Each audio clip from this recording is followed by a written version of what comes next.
is the why do diabetics have a more severe effect of COVID-19 when they get the disease. So I wanted to share some studies with you, and I wanted to figure out what are the mechanisms that cause this effect. So the lecture today will be in two parts. The first part is going to be for non-medicals, who I would show a couple of articles, not studies, but articles that they can refer to read more about the management principles and what to do during this pandemic. The second part will be for medicals, where I will be explaining the mechanisms that are involved in a diabetic patient in incorrectly responding to COVID-19 and ending up with more damage than non-diabetics. So please stick around if you want after during the second part of the lecture as well to understand the mechanisms. One more disclaimer that the diabetes is such a studied system that going into every single mechanism of diabetes and pathophysiology of diabetes is really a very long topic, and I think we can speak for days about that. And so I would pick and choose high-level items that are directly pertinent to the pandemic and the pathologies that we are seeing, instead of going through all the mechanisms. So I'm probably not going to do much pathophysiology of the diabetes itself, but I will be talking about the pathophysiology of the presence of diabetes and the presence of COVID-19 infection and what can be possible. So that is one. The second disclaimer is that many of the studies in the diabetics are from the previous infections with SARS-CoV or MERS-CoV. The data is still evolving for SARS-CoV-2. It is possible that SARS-CoV-2 would actually have differing mechanisms than the previous viruses, which we clearly see that there are differing mechanisms. So it may not be exact match to the way SARS-CoV-2 does its damage. So please realize that I am picking up the data sets that are available from before, and we would do follow-ups as more data becomes available from SARS-CoV-2. So this is the discussion. Let's start. Ready? Greetings. Walaikum salam. Thank you very much for joining. Wilford Brimley, very good. So thank you guys for all joining. Today is a very important topic that I think is important. We will do another session after this about type 1 diabetics. Today we'll talk more about the type 2 diabetics and the SARS-CoV-2. We'll do a separate discussion about type 1 diabetes. Then we'll do a discussion about asthma and SARS-CoV-2, and then hypertension and SARS-CoV-2. And most importantly, we'll talk about the cardiovascular issues in SARS-CoV-2, which seems to be the highest comorbidity with the highest death rate. So having said that, let's start. I'm going to share my screen, and we will look at some of these mechanisms. So today's topic, type 2 diabetes, not type 1, type 2 diabetes, and why are diabetics responding more adversely to this? So I have some of my notes already here. I would use these notes to explain the mechanisms. So acoustic theory, very good. Okay, so first of all, the very first study that is interesting for us to look at is the following. Here is a study which says, or actually before we go into the studies, let's look at for the non-medicals amongst us. So this is the situation with so 2.3 million and 159 deaths, guys. So this is just continuing. So for the non-medicals, there is a couple of, this article is great. It is in Healthline, everything you should know about coronavirus and diabetes. So I would put the link in the descriptions. Please go ahead and read this. This is really a good article. Then this also in Medicine Net, this also is a great article, which is why is coronavirus a bigger worry for people with diabetes. I would also like you to go to American Diabetes Association and look at their FAQ to see the answers to your general questions. So this is for the non-medicals. Let me explain one important thing that I see from general public, lots of questions. And that is number one, am I at a higher risk of catching the disease?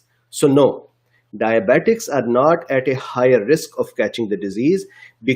This depends upon your prevention measures. This depends upon your method to prevent. So wear masks, and I would always keep saying wear masks, because yes, that is correct, that mask would help prevent you from infecting others. But now we know that there are so many asymptomatic patients. So maybe you are that patient, maybe I am that patient. So we should wear masks to keep others protected. So that is one. And I would show you that CDC and FDA is now saying that you should wear at least a cloth mask when you go out. Secondly, hand washing, social distancing, and not going out in crowds, not touching those areas where other people are touching frequently. So these are standard prevention methods that we all know. So the American Diabetes Association says that the chances of catching the disease are the same in everyone. So it is not that if I am diabetic, I have a greater chance. I have a similar chance as others, so I should also do the same, prevention methods. So that's one. Secondly, this is also important that once I have the disease, if I am a diabetic, especially if I am a diabetic without controlled diabetes, that is very dangerous. So keep your diabetes controlled. So if I am a diabetic, I have a greater chance of developing complications. And if I'm a diabetic with cardiac issues, then my risk increases even more. So the question today we are going to answer is that why is that risk increased? What are the mechanisms of that risk that is increased?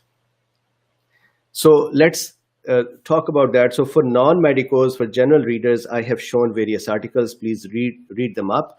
And now we are going to go into a detail of what are the mechanisms that cause us to become more prone to a complicated outcome if we are diabetic. And I'm talking about type 2 diabetes, not type 1 diabetes. The mechanisms are slightly different. So we'll talk about that later on. Okay, so first of all, there are studies that show, this is a very, very important thing. This one, I'm starting from here. So there are studies that show that the expression of ACE2 receptors increase in pancreas in coronavirus infections. So that's fascinating. So if you see here, there is a study. Here is a study, and this study shows that when coronavirus infection occurs, and this is not about SARS-CoV-2, this is the previous coronaviruses, maybe this is the same that happens in the people who are infected with SARS-CoV-2, maybe, or maybe not. So in the people who were infected before with coronaviruses, their pancreas, so if I make the pancreas here, it was observed. So this is a pancreas, nothing else, do not get any ideas. This is a pancreas, and this has cluster of beta cells, as we know. These beta cells are responsible, or let's are responsible for releasing insulin. And I think that we all know that how that happens is that if this is a cell, if this is a beta cell, it has glucose channels that allow the glucose to come in from the blood. So this is blood, glucose comes in, and the beta cell can measure the amount of glucose coming in. And based on the amount of glucose that arrives, beta cell then decides how much insulin to make and throw out. So they have their own glucometers. You can say that if we have, let's say, 1 billion beta cells, then we have 1 billion glucometers present in our body that would that would measure the blood glucose level. And then from that, and sorry, I was not sharing my screen, so let me go to my screen. So here, again, I said this is a pancreas. Do not get any other ideas. This is my best depiction of pancreas. Pancreas has islets of Langerhans or clusters of beta cells. Those beta cells, and please guys, when you have questions, please ask questions related to the topic. I cannot answer those questions that are not related. For example, I'm seeing some hydroxychloroquine questions. I have done a discussion about hydroxychloroquine a couple of times, so please see that as well. And Nicole is saying, can you make a video about early relaxing of restriction and even worse? I would definitely do that. Yes, Nicole. So definitely we'll do that. And Elizabeth, hello back to you as well.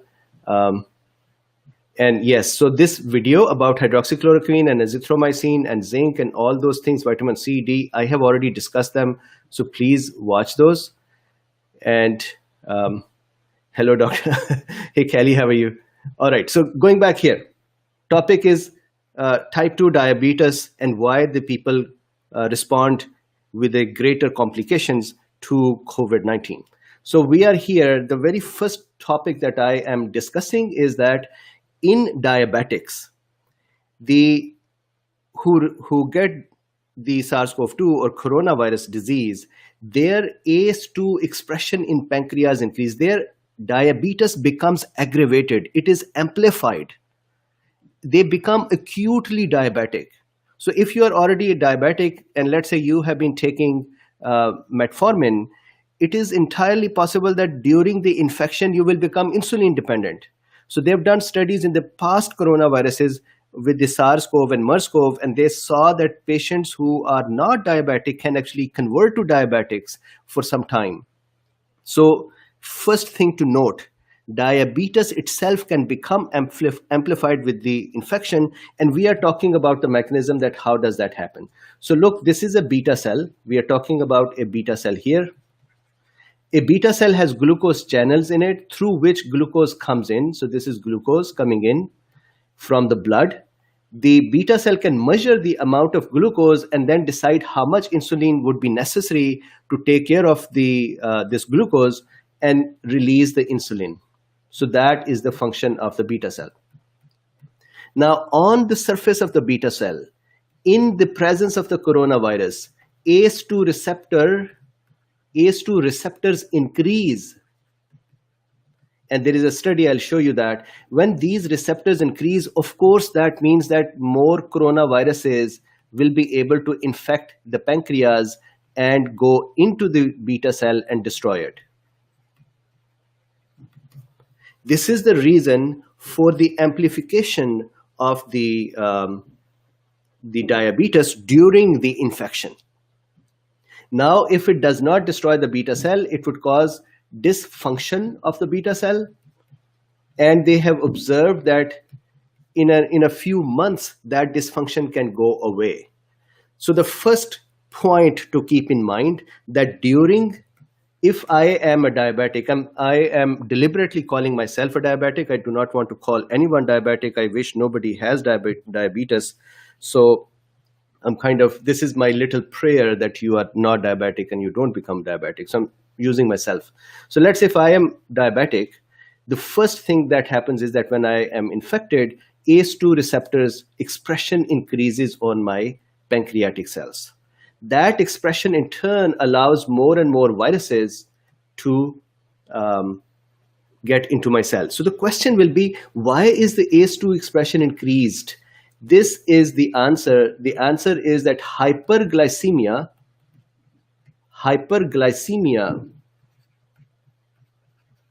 leads to increased ACE2 receptors. So that means if I am a patient of diabetes, then with or without the infection, I already have lots of ACE2 receptors. So what is the solution for this? Please keep your hyperglycemia controlled. Manage aggressively your diabetes. Now, the bad news is that if you have not been managing before, then starting to manage right now would not take those ACE2 receptors out in a day or two. It would need a few weeks for these to start downregulating. But if you have not been taking care of diabetes, please take care of your diabetes nowadays, because your pancreas has more ACE2 receptors, which would end up picking up more of the virus, and that would cause beta cell dysregulation or destruction, which would amplify the diabetes. And we do not want diabetes at this time. Good. So first concept done. So when you are thinking about your patients and you're thinking about their diabetes, the first concept is that you should say, oh man, in them at this time, if they get SARS-CoV-2, their diabetes is going to become aggravated. They may need more dose to manage. They may become insulin dependent. So that's one. Second concept, their vascular perfusion in diabetics is not correct. And why is that? So there are multiple reasons. Let me explain some of them. Look, what happens is I'm going to make a large artery. So let's say this is an artery. This is an artery. What happens is, if I take a piece of this artery and develop that here, so let's say this is a endothelial cell of the artery. This is an endothelial cell. That is the cell that is lining the artery, endothelial cell. And below the endothelial cell is the basement membrane, or a surface on which this cell is sitting. This is the basement membrane. Basement membrane.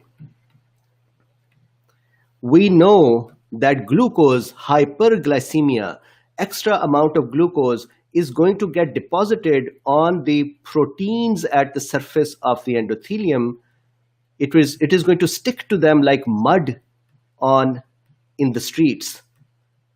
So it is going to, this is called non-enzymatic, come on, I don't even know how to write. Enzymatic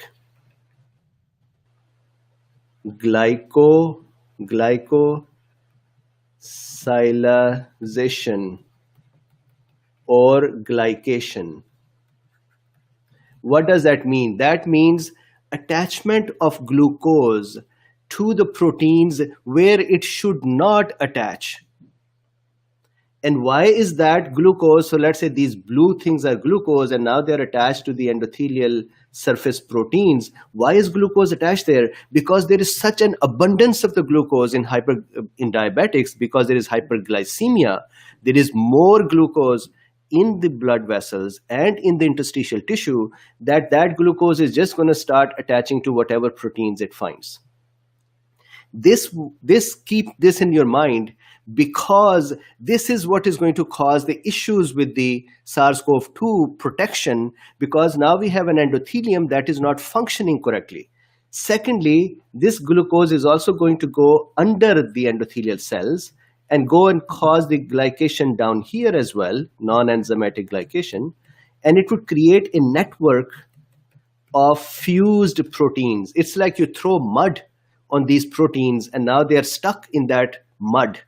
So what happens is, below that mud, there are many, many cells that get trapped, and there are many, many cholesterol things that get trapped, and this would cause atherosclerosis.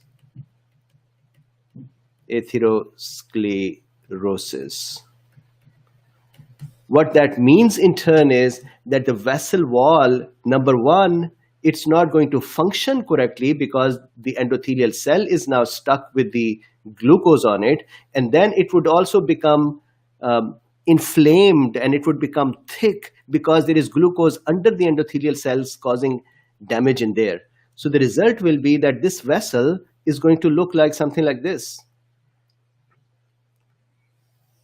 So this is the vessel now, and what happened was, this is the atheromatous plaque or a projection inside the vessel because of all of this glucose accumulation. So blood vessels become hard, blood vessels become narrow, and the blood vessel cells, the endothelial cells function will become less. The narrowing of the blood vessels would cause reduced perfusion to the viscera. It would reduce blood supply to kidneys. It would reduce blood supply to the peripheral areas. That is why people get amputations. That is why they start getting, one of the reasons to start getting the kidney diseases and so on. So there is less there is narrowed blood vessels which cause reduced amount of blood to come to the tissues. So once a person has SARS-CoV-2 infection, for example, they need good perfusion of their tissues, especially lung, so that they can fight the pathogen. But if their blood vessels are compromised, they have a problem. That is one. Similarly, when there is insulin resistance in our body, we get more free fatty acids. Does anyone know why do we get more free fatty acids? So let me explain that over here. What happens is that reduced glucose inside the cell. Remember, in diabetes, glucose outside the cell is more. In the interstitial tissue, in the blood vessels, there's a lot of glucose. But, and my apologies for my cat, and the glucose inside the cells is less. So a cell that has less glucose inside needs energy. It still needs energy, correct? The result of that is that because there is energy demand, the lipid cells, the lipocytes or adipocytes, lipid cells, they start releasing free fatty acids. And in obese people, these free fatty acids are already released. And the result is that the free fatty acids get into the cells and they do two things. Number one, they disrupt the cell's enzymes that are responsible to bring glucose in. So free fatty acids cause insulin resistance by disrupting the mechanism inside the cell to pick up the glucose. That is one. So reduced glucose uptake, or I'll just call it the standard word, insulin resistance. So increased free fatty acids, like in obese people, would, number one, cause insulin resistance. Number two, they will create a lot of reactive oxygen species. Cat wise, want to see picture of your cat? Definitely. We have two cats. So I would see if tomorrow I can show the pictures of the cats. So secondly, the free fatty acids that are more, they would create more reactive oxygen species. Reactive oxygen species in turn would cause damage to our cells. And imagine now that we have infection, on top of that we have increased reactive oxygen species, our whole tissue system is not working correctly, including our immune system cells not working correctly. Yes, acoustic theory, yes, ROS are free radicals, correct. So increased free fatty acids are also dangerous, and in diabetics, there are increased free fatty acids. First, diabetes in obese people actually occurs because of the increased free fatty acids.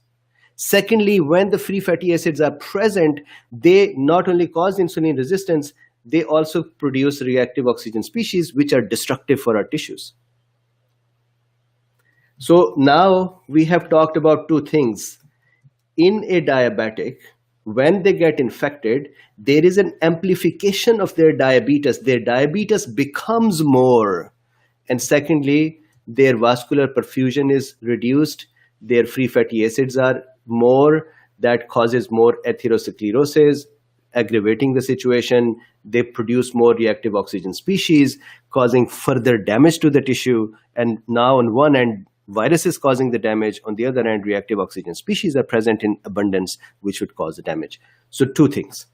Now I'm going to go to a bigger topic, and that is immune system problems, which cause a person who is diabetic not to respond correctly to the SARS-CoV-2 or to the infection. So let's look at how that happens. The first thing as a medical to keep in your mind is going to be that the type of response that we get in the, the type of response that we get in the immune system is called immune dysregulation. What does that mean? Is that immune system itself, it's not that it is not working, it has become suppressed, or it is also not that it has become more active. Instead, it has become incorrect in its response. So you as a medicos, when you are looking at this topic, the thinking that should come in your mind is that how the immune system is not responding correctly to SARS-CoV-2. Why is it responding incorrectly and actually ending up, killing the patient? In uh, the case fatality rate of people with the diabetic comorbidity is about 6.4% or 6%. So that is higher than normal other case fatality rates. Cardiovascular system dysfunctions are 10%. Diabetes is 6%. So the question we are going to answer is, what happens to the immune system that it ends up, getting damaged by the SARS-CoV-2 much more? So let's answer that question. So the first thing, acidic environment. Remember that when we have lack of carbohydrates, when we have lack of carbohydrate metabolism, then we have, and this is probably because we have lots of free fatty acids if a person is obese. So less carbohydrates, hydrate metabolism, which in turn would also cause acids production. Free fatty acids are also acids here. Then we can end up with the ketones, not necessarily in the type 2, but in type 1. So the end result is that a diabetic patient will have an acidic environment. And what happens is that in the acidic environments, the cellular enzymes, they do not function correctly in the acidic environment.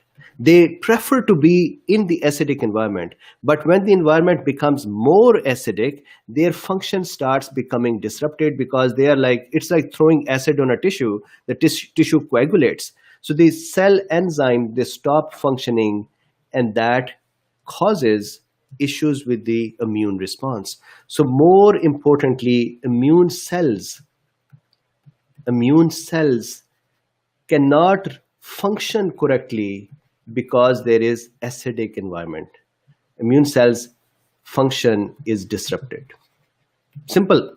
We have acidity in the environment because we have less carbohydrate metabolism. We have more acid production. We have free fatty acids as well. That causes the cells, in other cells, including immune cells, not to function correctly, resulting in incorrect immune response. So that is one. Second is the macrophages, neutrophil, CD4 cells, and IL-17 cells. So macrophages, neutrophils, and CD4 cells are reduced. So again, I have a study here which shows that somewhere here is the study.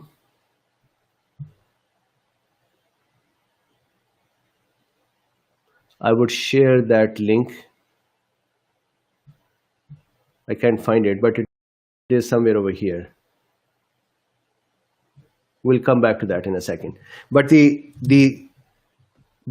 study is that the coronaviruses, past coronaviruses, so not SARS-CoV-2, but MERS-CoV and SARS-CoV, when they were tested in diabetic patients, mouse models, the result was that the mice ended up with lesser number of macrophages, neutrophil, CD4 cells, and more of CD17 cells or T helper 17 cells that are actually bad for us. So the coronavirus infection especially is seen to reduce the number of the good cells. Remember that macrophages, neutrophils. So here is the immune system. The virus comes in. I have been discussing this every single time. Virus comes in. The very first cell that can pick it up is a macrophage. That is part of our immune system, innate immune system, macrophage.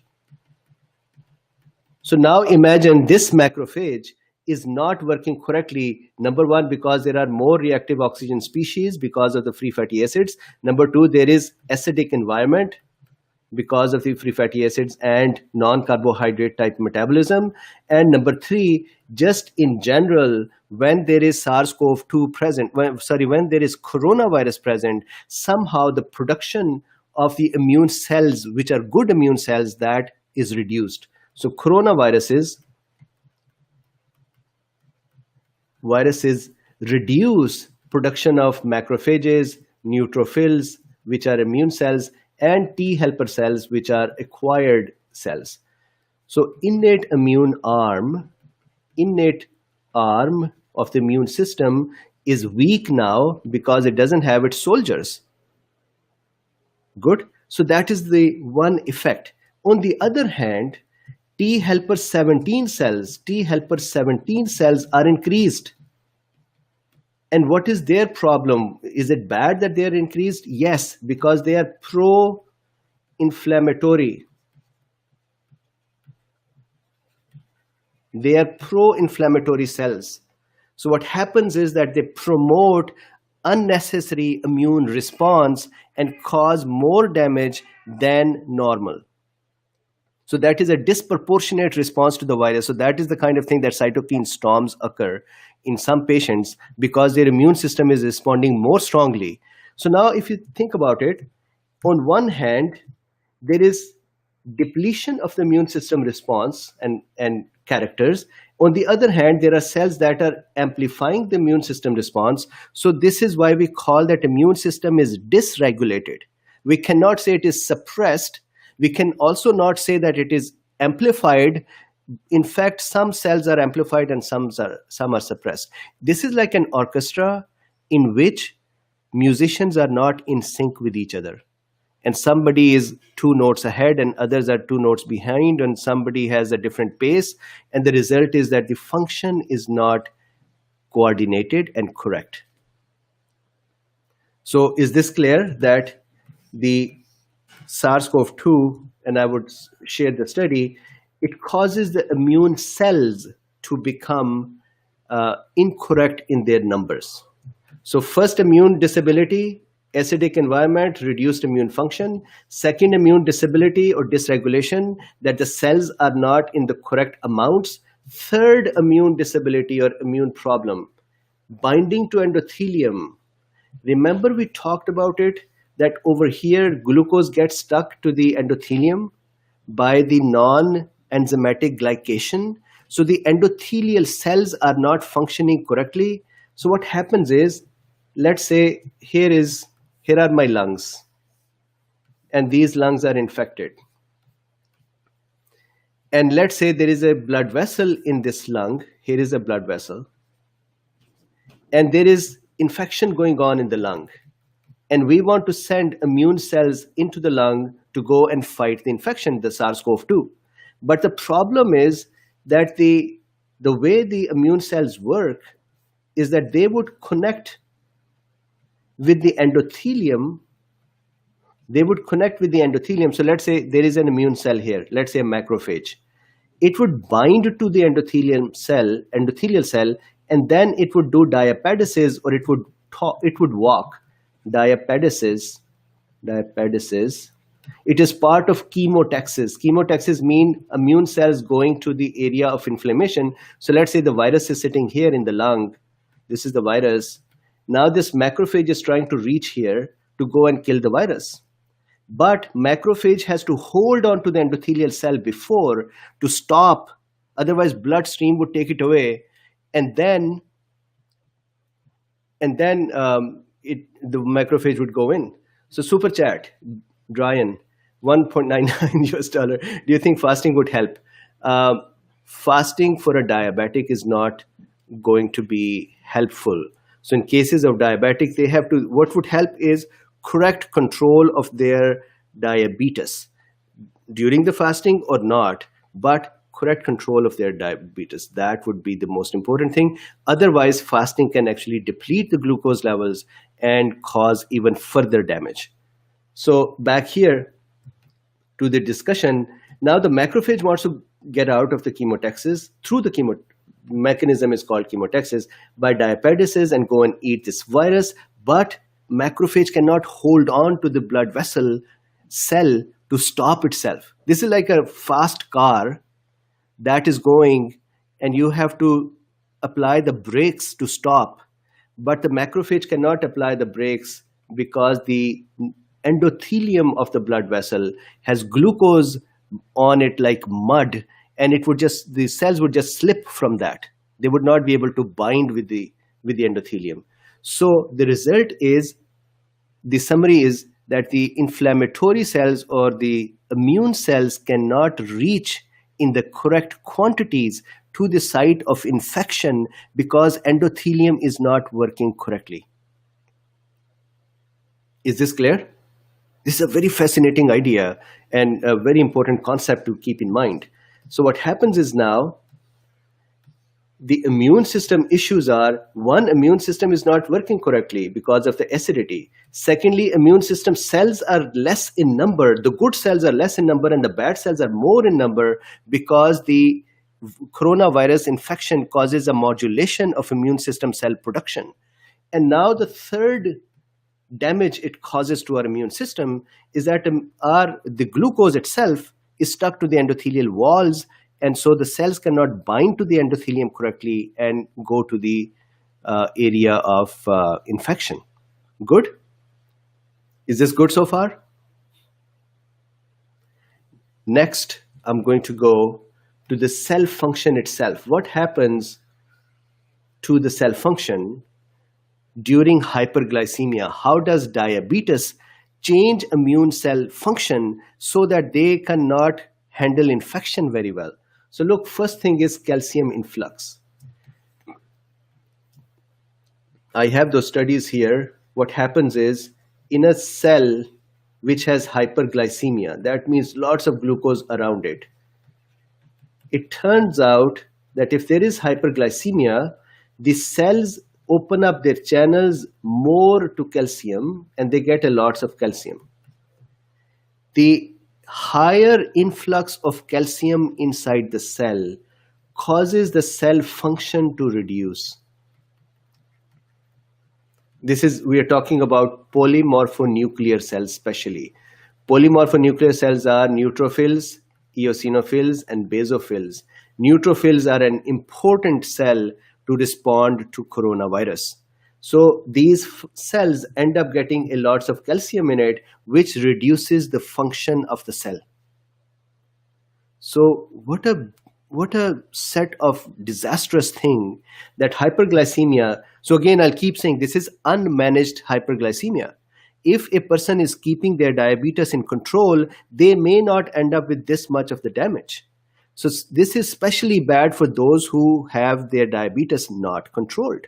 So now hyperglycemia has allowed more calcium to go into the cells, especially polymorphonuclear cells, which are part of the immune system that responds to SARS-CoV-2, and their cell function is reduced.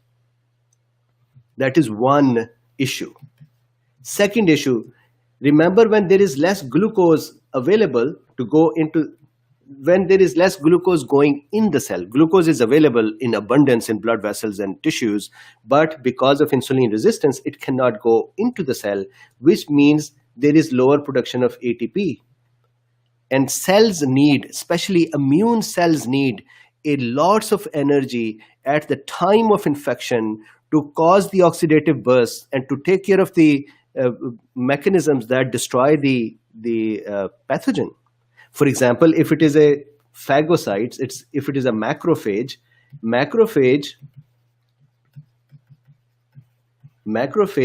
this is a happy macrophage. No, this is not a happy macrophage. This is a happy macrophage. Macrophage loves to eat pathogens. It says, all right, give me some pathogens, I'm going to eat them. But to eat them, it needs energy. And if you don't give it energy, sufficient energy, macrophage function is going to be disrupted. So what happens is, there is less energy, which causes disruption of the function in general. The cells are kind of malaise. They don't want to work very well. This is like they don't have energy. They're fatigued. They're exhausted. So immune system cells are now not functioning correctly. Then there are more free fatty acids. Remember, we talked about it. Insulin resistance is because of the free fatty acids. Very cute macrophage drawing. Thank you. So going back here, so now what happens is we have more free fatty acids as well. Free fatty acids cause the damage that I've discussed before. So there is further damage to the immune cells too, which would reduce their function. Then this is a very important thing. This is especially for coronaviruses. There is a study that says when the coronavirus infects the immune cells, the beta defensin production is reduced. And we talked about that in one of our past discussions, and I would do it once again. What happens is, let's say this is a neutrophil. This is a neutrophil. When there is a viral infection, it would release beta defensins. This happens with the macrophage as well. So I could have said macrophage.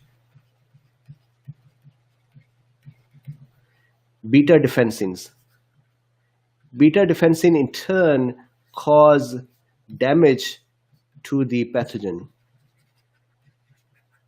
right? With the nuclear factor K, beta plus defensins plus one more protein I have discussed in the past. So they help kill the virus.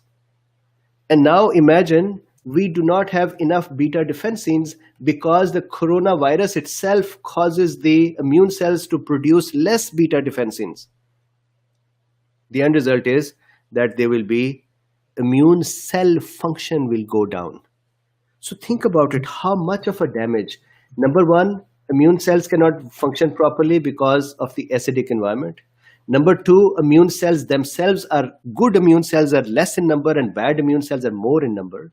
Number three, even when the immune cells are present and they want to go to the site of infection to take care of the infection, they cannot bind to the endothelium because there is glycation of the endothelium, so they cannot go there and function. Now, number four, the cellular function themselves have become affected. The cellular function change, calcium influx reduces the cellular function, less ATP reduces the cellular function, more free fatty acid cause more reactive oxygen species accumulation in the immune system cells, and these cells cannot function properly. Then reduced beta defensin production is there that causes less clearing of the virus correctly. And then finally, final mechanism, you would be fascinated with this one. This virus is such a bad thing for diabetics. What it does is this. Look, we talked about it in the past, that when the pathogen comes in, coronavirus, and the macrophages eat it up. So let's say this is a macrophage.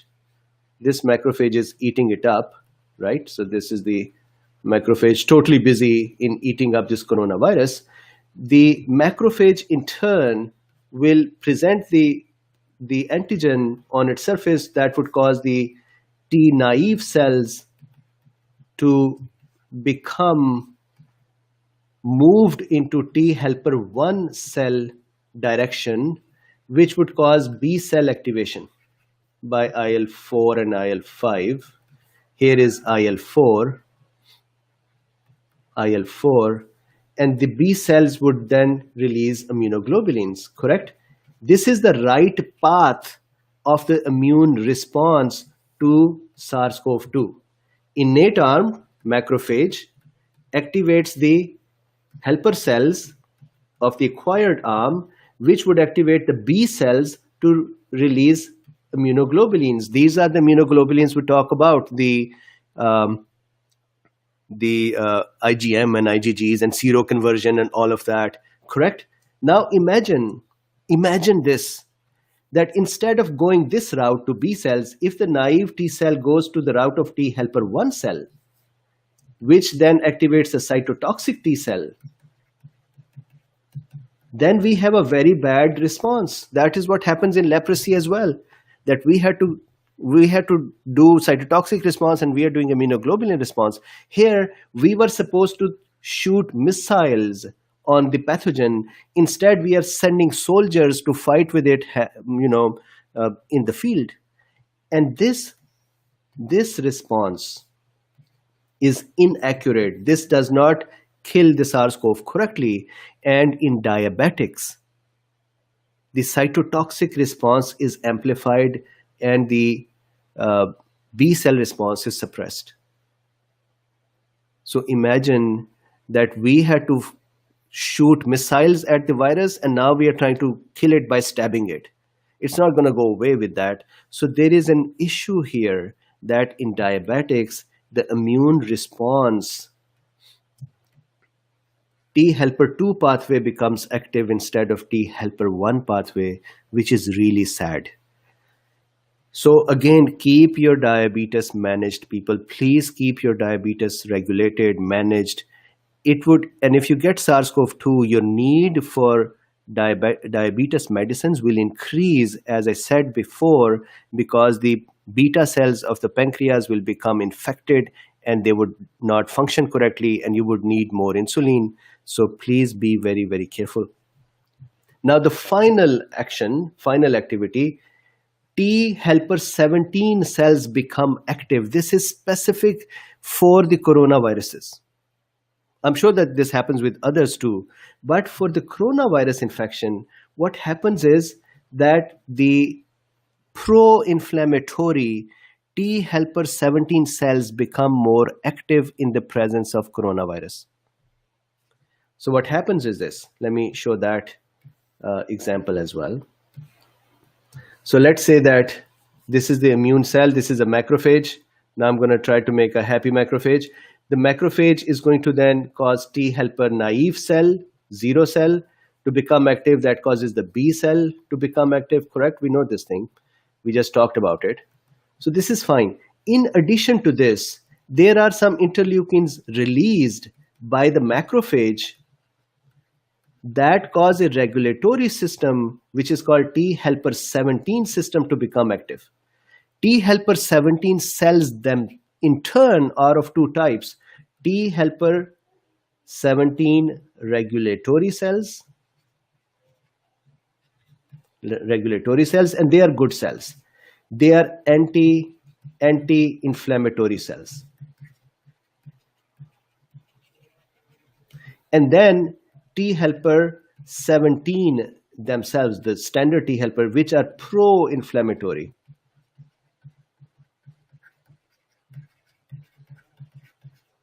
Now, in case of SARS-CoV-2, we want the anti-inflammatory system to become more active so that there is no cytokine storm. There is no cytokine storm because that is what kills the people. But guess what? Instead, this mechanism becomes active in the SARS-CoV-2 infection.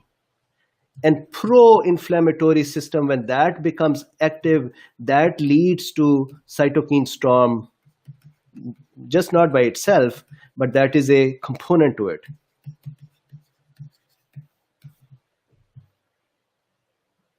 So can you imagine how much dysregulation, I would say this, dysregulation of the immune system has occurred in the presence of coronavirus and diabetes?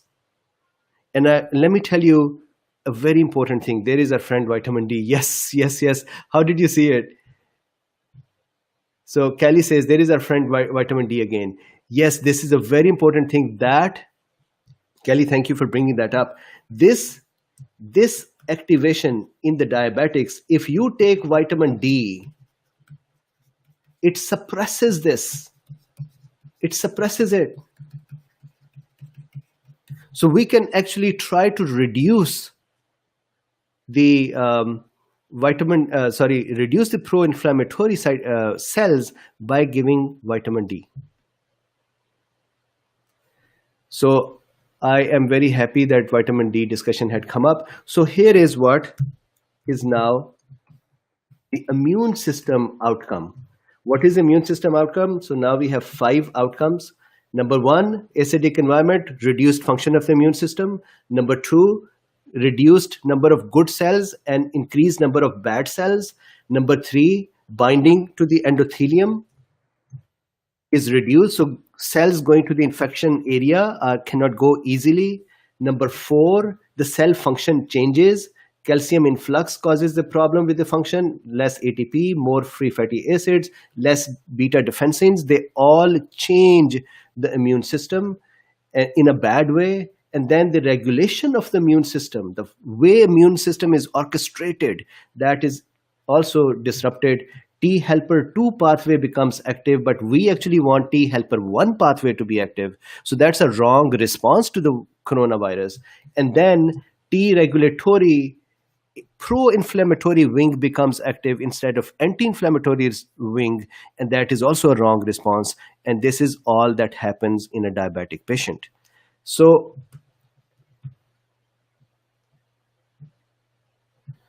what is the solution to this? Look, we cannot say that you can just stop your diabetes, but number one, do the same preventions that everybody else is doing, number one. And number two, please, please, please manage your diabetes correctly. Whatever is your belief in diabetes, whatever your belief is in the drugs and the mechanisms, at the end of the day, your diabetes need to be managed properly so immune system response can be proper. Take vitamin D, take vitamin C, possible to take, and some zinc ionophores, quercetin